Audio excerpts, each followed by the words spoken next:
অ্যাসেম্বলিতে বসতে আমরা পারি না। জনগণ সে অধিকার আমাকে দেয় নাই। মায়েরা আমার, তোমরা আমার উপর বিশ্বাস আছে? আমি প্রধানমন্ত্রিত্ব চাই না, আমরা দেশের মানুষের অধিকার চাই।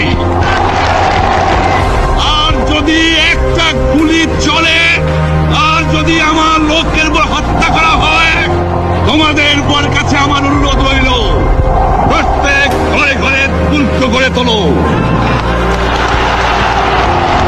তোমাদের যা কিছু আছে তাই নিয়ে শত্রুর মোকাবেলা করতে হবে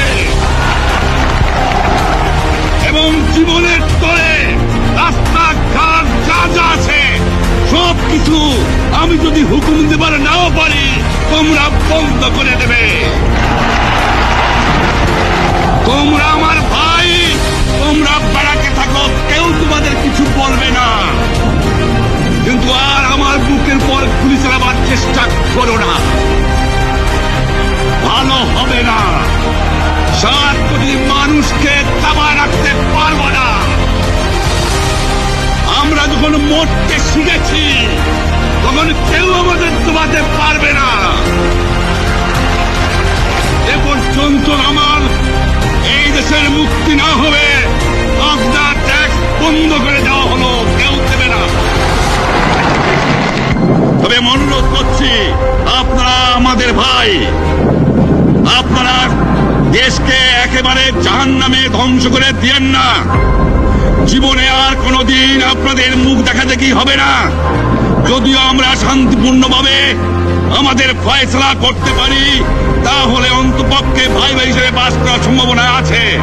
সেই জন্য আপনাদের অনুরোধ করছি, আমার এই দেশে আপনারা মিলিটারি শাসন চালাবার চেষ্টা আর করবেন না।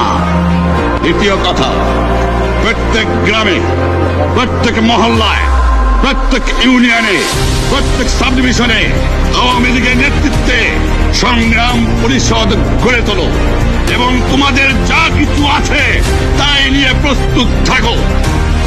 মনে রাখবা, রক্ত যখন দিয়েছি, রক্ত আরো দেব, এদেশের মানুষকে মুক্ত করে ছাড়বো ইনশাআল্লাহ। এবারে সংগ্রাম আমাদের মুক্তির সংগ্রাম।